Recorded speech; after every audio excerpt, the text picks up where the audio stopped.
and royal commentator. Good morning, Robert. Good morning, Hugh. What are we looking forward to? I think we're looking forward to something that's both very personal, obviously the grandeur of a state occasion.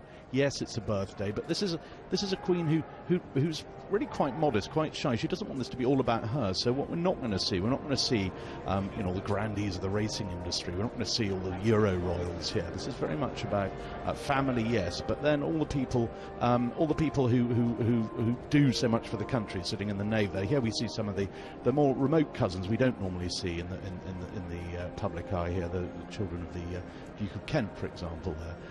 Here's Zara Phillips with her husband Mike Tindall. It's very much a family affair. More than 50 members of the family here.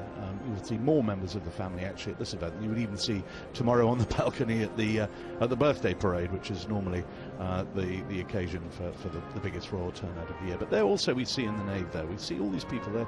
They've been chosen by Lord Lieutenants from all over the country, the Queen's network of mini monarchs, if you like, who represent each county, government departments. It's a cross section of life. It's very much the atmosphere of a garden party at Buckingham Palace without the eclairs, perhaps, with a few hymns instead. There's someone who's been rather busy recently because he has a very busy weekend ahead. That's the Queen's eldest grandson there, absolutely, Peter Phillips, who's in charge of the Patrons' Lunch, the extraordinary street party on Sunday, which will see probably the longest trestle table we've ever seen, stretching from Buckingham Palace to Trafalgar Square, with 10,000 people sitting around. With fingers crossed for the weather.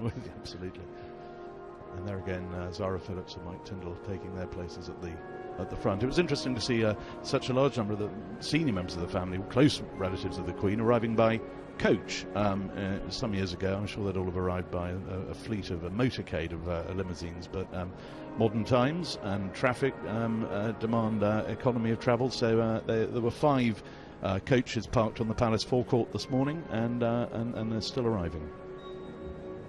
So our first contingent of royal guests then, Robert, and of course a little later on we'll be expecting Duke and Duchess of Cambridge, Prince of Wales and the Duchess of Cornwall, and of course just before the service starts, a couple of minutes before the service is due to start, Her Majesty the Queen and the Duke of Edinburgh. But in the meantime, we've been looking at other people arriving, including some of the heads of the armed forces, and they've been arriving in the past few minutes, including the Chief of the Defence Staff and